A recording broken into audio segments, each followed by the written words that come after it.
Assembly rowdy అని వినగానే తన క్యారెక్టరే గుర్తుకొస్తుంది. ఇంకా పర్టికులర్గా చెప్పాలంటే కళ్ళద్దాలు పెట్టుకొని గొడుగు పట్టుకొని తిరుగుతున్నటువంటి క్యారెక్టర్. ఐడియా వచ్చింది కదా, పాకీజా. ఎస్, మనతో పాటుగా ఉన్నారు పాకీజా అలియాస్ వాసుకి గారు. పాకీజా గారు నమస్కారం అండి. నమస్కారం. ఎలా ఉన్నారు? ఉన్నానమ్మా. బాగున్నారా? బాగున్నానంటే బాగున్నానని చెప్పేస్తాను కదా. నవ్వుతూ అయితే ఉన్నారు. అది ఎప్పుడు నాతో పుట్టింది కదా. అలాగే నవ్వు ఎంత కష్టంలో ఉంటే కూడా నవ్వుతానే ఉంటాను. అది నాగేంద్ర బాబు అన్న అలాగే చెప్తారు. చూడు, ఎప్పుడు చూడు పాకిజా నవ్వులనే ఉంటుంది, ఎంత కష్టంలో కూడా. అదే అమ్మాయికి గాడ్ ఇస్ గిఫ్ట్ అంటారు. తినటానికి వీలు లేకుండా రోడ్డు మీద తిరిగినప్పుడు నవ్వుతూనే ఉంటానమ్మా నేను. అది ఏమో దేవుడు ఇచ్చిన వరప్రసాదం నాకు. ఇప్పుడు మీరు సినిమాలో ఒక క్యారెక్టర్ రూపంలో మీరు కనిపించాడు, మేము కడుపుబ్బా నవ్వుకుంటూ ఉండేవాళ్ళం. నాకు కడుపుకి తినడానికి లేదు అన్నప్పుడు అది ఎలా అనిపిస్తుంది అసలు? ఆ సిచ్యువేషన్ అనేది సినిమాల్లోనేమో కడుపుబ్బా నవ్వించేవాళ్ళు, ఇప్పుడేమో నేను ఎదురు చూడాల్సి వస్తుంది అనే కండిషన్ ఉంటే. అదే ఆల్రెడీ మీరంతా చూసి ఉంటారు, వేరే వేరే ఛానల్కి ఇంటర్వ్యూ ఇచ్చాను కదా హైదరాబాద్ వచ్చినప్పుడు. ఫస్ట్ ఆఫ్ ఆల్ వచ్చి నాకు ఇలాగ సడన్లీగా ఎలాగ వచ్చిందంటే, అమ్మ ఆల్రెడీ వచ్చి మాకు పూర్వీక అంటే మా పెద్ద వాళ్ళంతా ఆస్తి ఏం పెట్టుకోలేదు, వాళ్ళకే లేదు, మా పేరెంట్స్కే అట్లా లేదు. తర్వాత ఇంకో నేను కూడా సినిమాలో పొలిటికల్లో మేడం సీఎం అమ్మగారు చనిపోయారు కదా, జయలలిత గారు. అక్కడ కూడా 22 years ఏడీఎంకేలో స్పీకర్ నేను. ఎంజీఆర్ గారు నాకు పేరు పెట్టారు వాసుకి అని. కానీ మన ఏపీ తెలంగాణలో నాకు పాకీజా అంటారు అందరూ. పాకీజానే. ఎందుకంటే ఏపీ తెలంగాణలో నాకు ఎక్కువ ఫ్యాన్స్, అందరూ అమ్మ అమ్మ అంటారు. ఎందుకు చెప్తున్నానంటే సడన్లీగా మొత్తం డబ్బులు పోయిందంటే ఏదో ఒక విధంగా పోయింది. నేను కూడా ఇది పెట్టుకోలేదు. ఏజ్ అయిన తర్వాత మనకి ఏదన్నా బ్యాంక్లో ఏదో ఒకటి సేవింగ్లో పెట్టుకోవాలి. అది నేను ఇక్కడ పెట్టుకోవాలి. సడన్లీగా ఇలాగ కష్టం వచ్చేస్తుందో ఏమో, ఏదో ఎవరన్నా చూసుకుంటారు, చుట్టాలు వాళ్ళు ఏదైనా చూసుకుంటారని నేను ఇది ఆస్తి మీద ఆశపడలేదు. అయితే అమ్మ, ఇప్పుడు మీరు ఒక జయలలిత గారి గురించి చెప్పారు. జయలలిత గారు విపరీతమైనటువంటి ఆస్తులు కూడా పెట్టారు, ల్యాండ్స్ మీద కావచ్చు, లేకుంటే బంగారం మీద కావచ్చు, మిగతా అవన్నీ. అలా ఫిల్మ్ ఇండస్ట్రీలో ఎవరికైనా డబ్బులు వస్తున్నాయి, రెమ్యునరేషన్ వస్తుంది అనుకుంటే సేవింగ్స్, ఇన్వెస్ట్మెంట్స్ ఇవన్నీ అంతమందిని చూసిన తర్వాత మీరెందుకు అలా సేవ్ చేసుకోవాలి, ఫ్యూచర్కి పనికి వస్తుంది అనిపించలేదు మీకు? అదే కవిత, నేనేం చెప్తున్నానంటే ఇప్పుడు ఆల్రెడీ మీరు చాలా, నేను హైదరాబాద్లో వచ్చి 3 నెలలు అక్కడ ఉన్నాను. అప్పుడు కూడా చాలా యూట్యూబ్ ఛానల్కి అంతా ఇంటర్వ్యూ ఇచ్చాను. అప్పుడు కూడా వాళ్ళు కూడా అదే అడిగారు, మీరు కవిత ఎలాగ నువ్వు అడుగుతున్నావో తల్లి అలాగనే అందరూ అడిగారు. ఇప్పుడు సడన్లీగా వచ్చి ఏజ్ అయిన తర్వాత ఎవరు నన్ను చూసుకుంటే, ఇది నాకు వచ్చి ఆల్రెడీ నేను చెప్పేశాను, మొగుడు చనిపోయాడు, పెళ్ళి చేసుకున్నాను, ప్రేమించి పెళ్ళి చేసుకున్నాను. కడు తాగేసి వాడు బాగా తిట్టడం కొట్టడం, ఇదిగమ్మ ఇక్కడంతా మార్కు, ఇదిగో ఇదంతా వాడు తీసిన పని, ఇక్కడ ఉంది అదే ఇదిగో ఇదంతా ఇది కొట్టడం. కడుపుతో ఉన్నప్పుడు కింద పడిపోయి నాకు అబార్షన్ కూడా అయిపోయింది. చాలా కష్టపడాను. పెళ్ళి చేసుకుని కూడా నేను సంతోషంగా ఉండలేదు. అది నాకు మొత్తం పోయింది. తర్వాత వాడు ఏదో ఎక్కువ అప్పులు, బిఈ సివిల్ ఇంజనీరు, వాడు ఏదో అప్పులు చేసుకొని వాడు బ్రాందీలో విషం కలిపి తాగేసి వాడు ఉరి వేసుకుని వాడు చనిపోయాడు. అది కూడా లేదు. ఆ తర్వాత చాలా కష్టపడి ఇంకొకటి ఏంటంటే అమ్మగారు మేడం సీఎం జయలలిత మేడం గారు చనిపోయారు కదా, వాళ్ళు పార్టీలో నేను 22 years వచ్చి పొలిటికల్లో స్పీకర్గా ఉన్నాను. అప్పుడు అమ్మగారు ఏంటంటే బంగారమో ఇది ఏదో ఒక ఏంటి ల్యాండో అలాగా అడగలేదు. అడిగితే కూడా అది బాగుండదు కదా. కష్టంలో కడుపుకు భోజనం లేదు, ఇంట్లో రోజు ఈ పూట కావాలి అంటే వాళ్ళు వేరే విధంగా అనుకుంటారు. అమ్మగారు నాకు మొగుడు లేదు, పిల్లలు లేదు, నేను అనాథగా తిరుగుతున్నాను, చుట్టాలు ఉంటే కూడా నన్ను పట్టించుకోలేదు, నేను బాగున్నప్పుడు అందరూ అక్క అక్క అక్క అందరూ ఉన్నారు. అప్పుడు ఆల్రెడీ చాలా ఇంటర్వ్యూ ఇచ్చేసాను. ఇప్పుడు మన ఐ డ్రీమ్స్కి వచ్చి నేను ఇప్పుడే కదా ఫస్ట్, అది కూడా ఈరోజు సడన్లీగా వచ్చాను. ఇప్పుడు మీరేదో అపాయింట్మెంట్ తీసుకుని వచ్చినట్టు అట్లా అనుకుంటారు మన వాళ్ళు. లేదు, సకీలా వచ్చి నాకు చిన్నప్పటి నుంచి, నేను అప్పుడు తమిళ్లో కౌంటమణి సెందులు అప్పుడు నేను యాక్ట్ చేసినప్పుడు సకీలా అప్పుడు వచ్చింది, ఫీల్డ్కి వచ్చింది. అప్పుడు చిన్నప్పటి నుంచి నాకు సకీలా పరిచయం. నేను మా పల్లెటూరు నుంచి కారైకుడి నుంచి వచ్చి ఇక్కడ 10 days అయింది మద్రాసుకు. ఒక పని మీద వచ్చి ఇంకా తిరుగుతున్నాను, ఏ పని జరగలే. ఒక గుర్తు వచ్చింది, కబక్కని సకీలా ఇంటికి పోతాము. ఎందుకంటే ఆల్రెడీ 2 yearsకు ముందు సకీలా నన్ను తమిళ్లో ఇంటర్వ్యూ చేసింది. ఇక్కడ వచ్చి ఇలాగ అయిపోయిందమ్మా, ఇలాగ జరిగిపోయిందన్నప్పుడు అది వచ్చి ఆ మీడియా చాలా వచ్చి ఆ ఇంటర్వ్యూ చాలా తమిళనాడులో వైరల్ అయిపోయింది. అందరూ అడిగారు, సకీలా మేడంతో మీరు మాట్లాడారు, బాగా వచ్చింది, బాగా మాట్లాడారని. అది తర్వాత నేను కలవల. ఈరోజు ఇంటికి వెళ్ళా మార్నింగ్, సడన్లీగా వెళ్ళాను. మద్రాసు వచ్చేసాము, కారైకుడి నుంచి మనం వచ్చి ఇన్ని రోజులు ఇక్కడ స్టే చేసి సకీలాని చూడలేకపోతే బాగుండదని సడన్లీగా వెళ్ళినప్పుడు అది మన ప్రోగ్రాంకు ఇక్కడ తయారవుతుంది, సెటప్ పెట్టుకుంటున్నా. అవును, స్నానం చేసి బయలుదేరుతుంది. అక్క కూర్చోండి రండి, నన్ను చూసి చాలా సంతోషం. అక్క ఎలాగ వచ్చారక్క, ఏంటక్క ఎక్కడ పోయారు, ఏంటి కారైకుడికి పోతే ఏంటి, నాకు ఒక కాల్ చేయట్లేదని బాధపడింది. నన్ను చూసి కూర్చోపెట్టి కాఫీ అన్ని టిఫిన్లా పెట్టి తర్వాత ఇలాగ నేను పరిచయం అయిపోయిందమ్మా ఇలాగ అన్నప్పుడు గబగబని తీసుకుని వచ్చేసింది ఇక్కడ. ఇప్పుడు మీరు అనుకున్నారా నేను వస్తానని, మీకు తెలుసా? లేదు, అలాగే వచ్చాను. ఇప్పుడు మళ్ళీ మీకు ఇంటర్వ్యూ ఇస్తున్నాను. ఇప్పుడు అదే కదా, మనం అనుకున్నవి ఏవి జరగవు. ఇప్పుడు రియల్ లైఫ్ సినిమాల్లో అవకాశాలు వస్తేనే రియల్ లైఫ్లో ఎలాంటి ఒడిదుడుకులు లేకుండా ఉంటారు. సినిమా నటులు అనేది అంతా మనం అనుకున్నట్టుగా జరగదు. ఎప్పుడు అవకాశాలు వస్తాయో, ఎప్పుడు ఎవరు డబ్బులు ఇస్తారో ఇవ్వరో అనేది ఉంటుంది. వీటన్నిటికీ నాకు వాసుకి గారు ఒక పర్ఫెక్ట్ ఎగ్జాంపుల్ లాగా కనిపిస్తారు. అలా కనిపిస్తానా? ఎందుకంటే రియల్ లైఫ్ సినిమాల్లో మనకు అవకాశాలు ఉంటేనే రియల్ లైఫ్ మన నిజ జీవితంలో మనం బాగుంటాం, లేకపోతే అంతే కదా. కరెక్ట్. ప్రధాన కారణం ఏంటి? మీరు కండిషన్లో ఇలా ఉండడానికి అవకాశాలు రాలేదనా, నమ్మిన వాళ్ళు మోసం చేశారనా, డబ్బులు పోగొట్టుకున్నారా? అవునవును, అలాగే జరిగింది.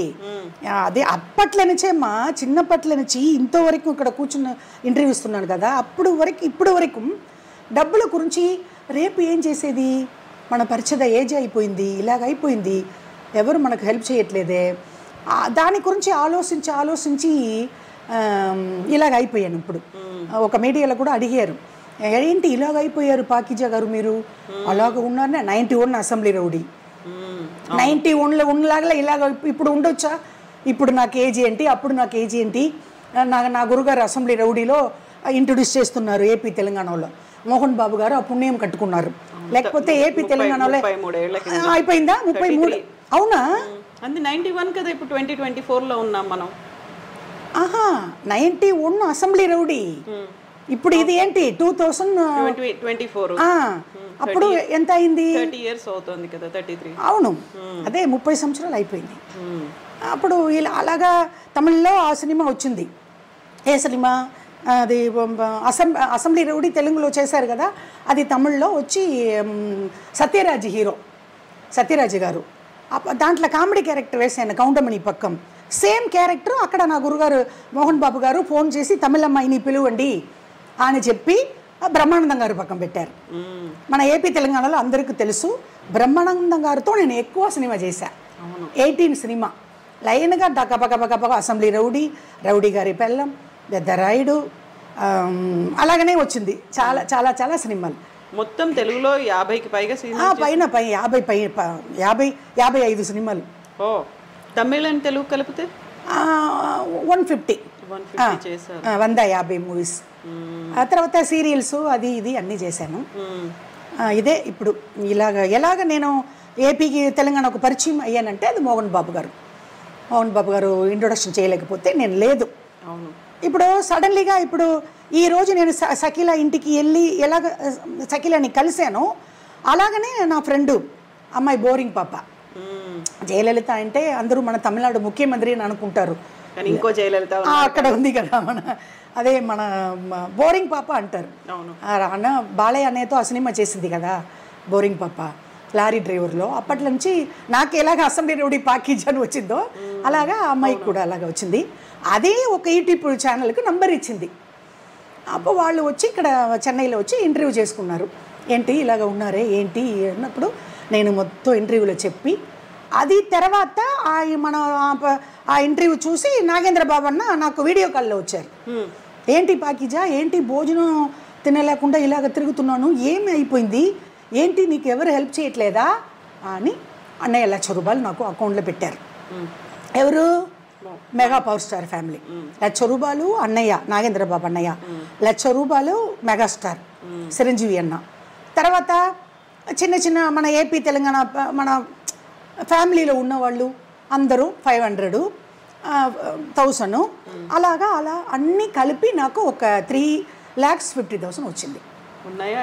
అది ఏంటి 2 సంవత్సరాలు అయిపోయింది. ఈ ఇంటర్వ్యూ తీసి నాకు నా ఫ్రెండ్ ఆ ఛానల్కి నంబర్ ఇచ్చి ఈ 2 సంవత్సరాలు నేను ఎలాగ, ఇప్పుడు మీరు అడిగారు కదా అమ్మ జయలలిత మేడం డాలర్ గొలుసులు ఎక్కడని, బంగారు డాలర్తో ఉండేవాళ్ళు వేసుకొని ఎప్పుడు ఎక్కడ వెళ్ళినా అదే అన్నీ అమ్మేసి తినేసాను. ఏమీ లేదు కదా, నయా పైసా ఇన్కమ్ లేదు. ఎవరు నాకు వచ్చి నయా పైసా ఒక సింగిల్ టీ తెచ్చి ఇచ్చేది కూడా ఎవరు లేదు. అన్నీ పోయింది. అమ్మగారు గొలుసు మాత్రం పోలేదు. వాషింగ్ మిషను, కారు, ఇంట్లో వండి తినుకుంటా ఇది ఉంది కదా అది కూడా పోయింది. అది తర్వాత ఇంటర్వ్యూ తర్వాత ఇది వచ్చింది. ఇప్పుడు మీరు అడుగుతున్నారు ఈ 2 సంవత్సరంగా నేను ఎలాగ తినేది. సడన్లీగా కారైకుడి వెళ్ళిపోయాను. అక్కడ ఏం చేస్తున్నారు? అక్కడ కొంచెం అద్దె తక్కువ కదా. ఇప్పుడు మన హైదరాబాద్లో 10,000 కట్టాలి. ఎలాగా ఒక సీరియల్ వచ్చింది కళ్యాణం కమనీయం, అది వచ్చి మన జీ తెలుగులో పోయింది. ఆ సీరియల్ వచ్చి 5,000 పర్ డే. అది ఎలాగంటే ఆ సీరియల్స్ అంటే తమిళనాడు ఏంటి, ఏపీ తెలంగాణ ఏంటి, హార్డ్ వర్కే.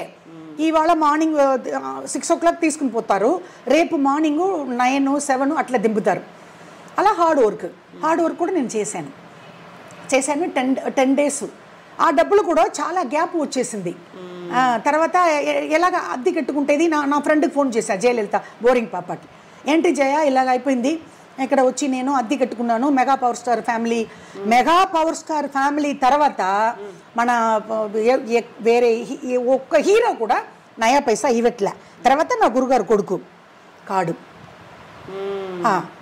గురుగారు కొడుకు అంటే నా గురుగారు ఎవరు? మోహన్ బాబు గారు. అబ్బాయి ఎవరు? మంచు విష్ణు. అది ₹1,00,000 నా గురుగారు కొడుక్కే మంచు విష్ణు కట్టి ఈ కార్డు ఆంటీ ఇదిగోండి ఇది తీసుకోండి.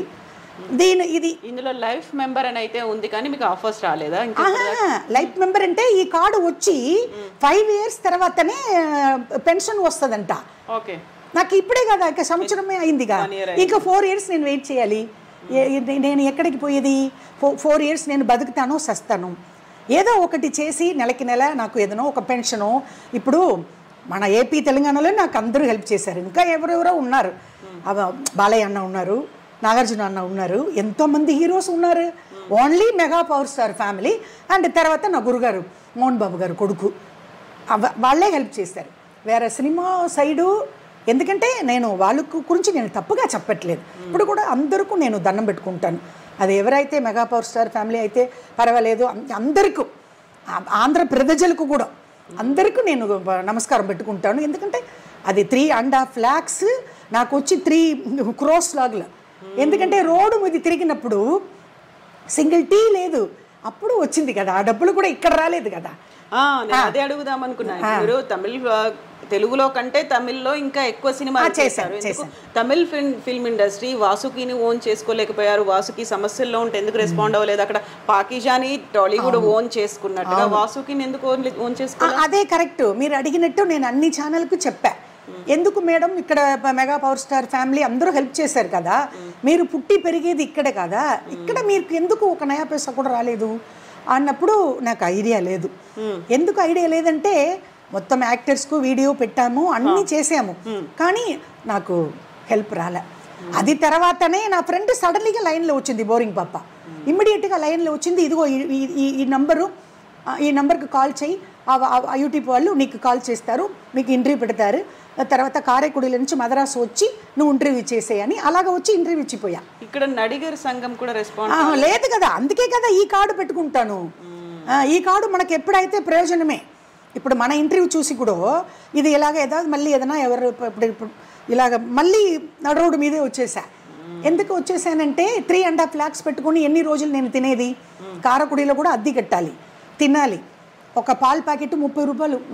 నేను ఒక్కదానే, కానీ రోజు నేను తినడానికి నాకు 300-200 కావాలి కదా కవిత, నువ్వే చెప్పమ్మా.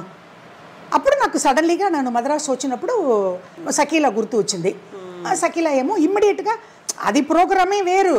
రేపు నేను వచ్చి మనం ఏదైనా ఇంటర్వ్యూలో కూర్చోపెట్టమ్మా, ఫస్ట్ ఆల్రెడీ నువ్వు పెట్టావు కదా, అది చాలా నాకు ఆ వీడియో వైరల్ అయింది, ఇలాగ వచ్చానక్క, అది చాలా ఇది చేసింది, రేపు చూస్తానక్క, అది పెట్టుకోవచ్చని బాగా పడింది. మళ్ళీ ఇలాగ అయిపోయారక్క, ఏంటక్క నాకు అర్థం కావట్లేదే, మీరు మళ్ళీ వచ్చి ఇలాగ ఆంధ్రాకు పోయి మళ్ళీ నన్ను కలవలేదే, ఇలాగనే అయిపోయిందమ్మా, నాకు నిదానమే లేదు, ఫస్ట్ ఇలాగనే తిరుగుతున్నాను, ఎక్కడికో పోతున్నాను, ఎక్కడికో తింటున్నాను, చూడు ఇప్పుడు 10 days అయింది, ఈ రోజే నీ గుర్తు వచ్చాను అన్నాను. తర్వాత మీ ఛానల్కి తీసుకుని వచ్చింది. అయితే మీరు సినిమాలే కాదు పాలిటిక్స్లో కూడా ఉండి వచ్చారు కదా. అవును, పొలిటీషియన్స్ వాళ్ళు, లీడర్స్ వాళ్ళు ఎవరు హెల్ప్ చేయలేదా? అదే చెప్తున్నాను, తమిళనాడులో ఎవరు హెల్ప్ చేయట్లేదు. అదే కదా, అందరూ సినిమా ఇండస్ట్రీ లేదు, ఇటు పొలిటికల్లో లేదు, అసలు ఎవరు చెయ్యలేక కాదా. తర్వాత కదా ఇప్పుడు ఆ ఏపీలో వచ్చి ఆ బోరింగ్ పాప, ఇప్పుడు షకీలా ఎలాగ నాకు హెల్ప్ చేసిందో అలాగనే ఆ బోరింగ్ పాప ఎప్పుడో మేము యాక్ట్ చేసాము. ఎప్పుడు అసెంబ్లీ రౌడీలో నేను కామెడీ, ఆ బోరింగ్ పాప ఉంది సాంగ్, ఆవిడ డాన్సరు, అలాగనే నాకు పరిచయం. చాలా బ్రహ్మ, చాలా సినిమా, నా గురుగారు మొత్తం సినిమాలో నేను లక్ష్మీ ప్రసన్న పిక్చర్స్ అంటే నేను ఒక సీన్లో కూడా నన్ను పెడతారు, క్యారెక్టరే లేకపోతే కూడా నా గురుగారు పెడతారు.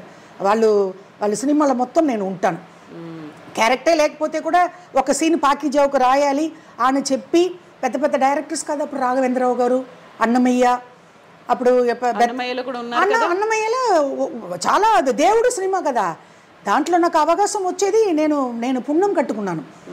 అవును, పెద్ద డైరెక్టర్ రాఘవేంద్రరావు గారు, పిన్సెట్టి రవిరాజా గారు, బెత్తరాయుడు, బి గోపాల్ గారు, ప్రకాష్ రావు గారు, అందరూ పెద్ద డైరెక్టరే కదమ్మా. నేను అదే వచ్చి నాకు ఏపీ తెలంగాణనే నాకు మంచి పేరు. తమిళ్లో నేను ఎన్ని సినిమా చేస్తే కూడా ఎవరైనా ఈ వీడియో చూసి మళ్ళీ అందరూ కోవపడతారు, తమిళనాడు గురించి ఇలాగ మాట్లాడుతుంది ఈవిడి, ఇలాగ గొప్పగా మాట్లాడుతుంటే, గొప్పగా మాట్లాడాలి, వాళ్ళే కదా నాకు రోడ్డు మీద తిరిగినప్పుడు భోజనం పెట్టారు ఏపీ తెలంగాణ వాళ్ళు, వేరు ఇక్కడ తమిళనాడులో పెట్టారా, ఎవరు ఇంకవరకు కూడా ఎవరు నేను పట్టించుకోలేదు. నేను ఎక్కడ ఉన్నాను, ఎక్కడ బతుకున్నానో చనిపోయానని ఇక్కడ తమిళనాడు వాళ్ళు నన్ను పట్టించుకోలేదు. అక్కడ ఏపీలో నుంచి తెలంగాణ నుంచి ఏదైనా ఒక 500-1000 రూపాయలు నా అకౌంట్ వస్తూనే ఉంటుంది. పాకిజమ్మ ఎలాగ ఉన్నారు, ఎప్పుడు హైదరాబాద్కు వస్తారు, ఎప్పుడు వైజాగ్కు వస్తారని అడుగుతున్నారు. అవును, నిన్న 2 రోజుల ముందు హైదరాబాద్ నుంచి నాకు 500 వచ్చింది అకౌంట్లో, జీపే చేశారు మన వాళ్ళు, తెలంగాణ వాళ్ళు. అలాగా జరుగుతుంది.